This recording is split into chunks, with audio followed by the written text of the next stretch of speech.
Senior صحافی اور تجزیہ کار حمد میر کے مطابق 2 دن پہلے ایک ویڈیو نظر سے گزری۔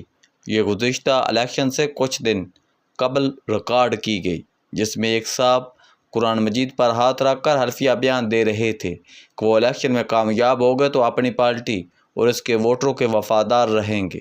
یہ حلفیہ بیان دینے کی وجہ سے سب کو معلوم ہے۔ 8 فروری 2024 کے الیکشن سے کچھ دن پہلے سپریم کورٹ نے تحریک انصاف سے اس کا انتخابی نشان بلہ چھین لیا تھا۔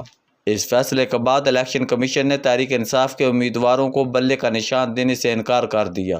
وہ مختلف انتخابی نشانوں پر آزاد امیدواروں کے طور پر الیکشن لڑ رہے تھے اور تحریک انصاف کے ووٹ لینے کے لیے قرآن مجید پر ہاتھ رکھ کر حلفیہ بیان دے رہے تھے کہ وہ اپنی پارٹی کے ساتھ غداری نہیں کریں گے۔ 8 فروری کو جو ہوا اس کی تفصیل سب کو معلوم ہے۔ تحریک انصاف کے ووٹروں نے مختلف انتخابی نشانوں پر الیکشن لڑنے والے امیدواروں کو بڑی تعداد میں ووٹ ڈالے۔ عمران خان کے نام پر ووٹ لے کر کامیاب ہونے والوں کی ایک بڑی تعداد اسمبلی میں پہنچ گئی۔ تحریک انصاف نے خیبر پختونخوا میں حکومت بنا لی اور قومی اسمبلی میں اپوزیشن کا کردار ادا کرنے کا فیصلہ کیا۔ تحریک انصاف کے اراکین نے قومی اسمبلی کو ووٹ تو تحریک انصاف کے ملے تھے، لیکن کوئی آزاد امیدوار کے طور پر کامیاب ہوا، کوئی سنی اتحاد کونسل کے کھاتے میں چلا گیا، اور اسی کنفیوژن کو بنیاد بنا کر سپریم کورٹ نے تحریک انصاف کو مخصوص نشستوں سے محروم کر دیا۔ سپریم کورٹ کا فیصلہ سامنے آنے کے بعد تحریک انصاف کے ووٹوں میں قومی اسمبلی میں پہنچنے والے کچھ صاحبان پر دباؤ آیا کہ وہ مسلم لیگ نون میں شامل ہو جائیں۔ ان ہی میں سے ایک صاحب نے وزیر اعظم شہباز شریف کے ساتھ ملاقات کر کے مسلم لیگ نون میں شمولیت کا اعلان کر دیا، کیونکہ تکنیکی طور پر وہ آزاد امیدوار کے طور پر کامیاب ہوئے تھے۔ جب انہوں نے اپنے ووٹروں کو دھوکہ دیا تو ان کی حلفیہ بیان کی ویڈیو سوشل میڈیا پر وائرل کر دی گئی، جس میں وہ قرآن مجید پر ہاتھ رکھ کر عمران خان سے وفاداری کا اعلان کر رہے تھے۔ میں تو یہ ویڈیو دیکھ کر سوچ میں پڑ گیا کہ قرآن مجید پر حلفیہ بیان سے کوئی کیسے مکر سکتا ہے۔ بہرحال یہ واقعہ بھارت یا اسرائیل میں تو پیش نہیں آیا، اسلامی جمہوریہ پاکستان میں پیش آیا ہے۔ یہاں مسلمانوں کی اکثریت ہے، نہ جانے وہ کیا حالات ہوں گے جن میں ایک مسلمان اپنے حلفیہ بیان سے مکر گیا۔ لیکن کیا صرف سیاستدان اپنا حلف توڑتے ہیں؟ ہمیں اپنے ارد گرد نظر دوڑانی چاہیے، اپنے گریبان میں بھی جھانکنا چاہیے۔ آپ کو ہر طرف ایسے لوگ نظر آئیں گے جن کے دل پر مہر نظر آتی ہے۔ یہ دل پر مہر کیسے لگتی ہے؟ ارشاد باری تعالیٰ ہے کہ اللہ تعالیٰ نے ان کے دلوں پر، ان کے کانوں پر مہر کر دی ہے اور ان کی آنکھوں پر پردہ ہے، اور ان ہی کے لیے عذاب ہے۔ سورۃ البقرہ آیت 7۔ ایک حدیث رسول اللہ صلی اللہ علیہ وآلہ وسلم کے مطابق انسان گناہ کرتا ہے تو اس کے دل پر ایک داغ لگا دیا جاتا ہے، پھر گناہ کرتا ہے تو ایک اور داغ لگا دیا جاتا ہے، پھر گناہ کرتا ہے تو ایک اور داغ لگ جاتا ہے۔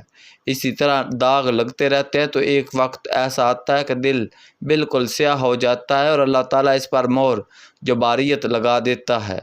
جو دل سیاہ ہو جائے اس پر مہر لگ جاتی ہے، پھر انسان کو اللہ تعالیٰ کا خوف نہیں رہتا کیونکہ اس کا دل اندھا ہو جاتا ہے۔ سورۃ الاعراف میں ایک اندھی قوم کا ذکر آیا ہے۔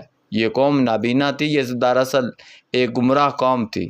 اللہ تعالیٰ فرماتے ہیں کہ اور جب ہم کسی بستی کو ہلاک کرنے کا فیصلہ کر لیتے ہیں تو ہم ان کے خوشحالی میں مگن لوگوں کی کثرت کر دیتے ہیں تو وہ وہاں احکام الہی کی نافرمانی شروع کر دیتے ہیں، پھر ان پر حجت تمام ہو جاتی ہے، پھر ہم اسے پوری طرح برباد کر دیتے ہیں۔ سورہ بنی اسرائیل آیت 16۔ غور کیجئے کہ وہ کون لوگ ہیں جو اپنے حلف اور اپنے وعدے کو توڑ کر بھی بڑے مطمئن نظر آتے ہیں۔ ایسے لوگ صرف پارلیمنٹ میں نہیں، سورۃ المائدہ میں واضح طور پر کہا گیا ہے کہ ایمان والوں اپنے عہدوں کو پورا کیا کرو۔ سورہ المومنون میں کہا گیا ہے کہ اور مومن وہ ہے جو اپنی امانتوں اور اپنے وعدوں کا لحاظ رکھتے ہیں۔ قرآن مجید میں بار بار عدل و انصاف کا ذکر آتا ہے۔ ارشاد باری تعالیٰ ہے کہ بے شک اللہ عدل کرنے والوں سے محبت رکھتا ہے۔ مجھے یہ بتانے کی ضرورت نہیں کہ آج عدل و انصاف کا کتنا بول بالا ہے۔ قرآن ہمیں سچ بولنے کا حکم دیتا ہے۔ سورۃ الحجرات میں کہا گیا ہے کہ اے ایمان والوں، اگر کوئی فاسق تمہارے پاس کوئی خبر لائے تو اچھی طرح تحقیق کر لیا کرو۔ آج کل ہمیں میڈیا پر ایسی خبروں کی برباد نظر آتی ہے جن کے پیچھے کوئی تحقیق نہیں ہوتی۔ میں کوئی مذہبی اسکالر نہیں بلکہ عام سا صحافی ہوں۔ سورہ الزمر کے ان الفاظ کو سمجھنا میرے لیے مشکل نہیں کہ بے شک اللہ اسے راہ پر نہیں لاتا جو جھوٹا ناشکرا ہو۔ مجھے پاک بازی کا کوئی دعویٰ نہیں۔ قرآن مجید میں کہا گیا ہے کہ اپنے متعلق پاک بازی کا دعویٰ مت کرو، کیونکہ اللہ خوب جانتا ہے کہ پاک باز کون ہے۔ میں تو بڑے ادب سے یہ گزارش کرنا چاہتا ہوں کہ ہمارے حکمران پاکستان کو بدلنے کے دعوے کر رہے ہیں، وہ پہلے اپنے آپ کو بدلیں۔ قرآن پر دیے گئے حلف کو توڑنے والا شخص جب آپ کے ساتھ بیٹھا نظر آتا ہے تو مجھ جیسے گستاخ کو آپ کی سب خوبیاں بھول جاتی ہیں، اور میں سوچنے لگتا ہوں کہ جھوٹ بولنے والوں کی مدد سے کوئی پاکستان کو کیسے بدلے گا۔ یاد کیجئے جب 2018 میں جنرل قمر جاوید باجوہ اور جنرل فیض حمید نے عمران خان کی حکومت بنوائی تھی تو اس وقت شہباز شریف بھی یہی کہتے تھے کہ دھونس اور دھاندلی سے ہمارے اراکین اسمبلی کی وفاداریاں بدلنے کی کوشش کی جا رہی ہے۔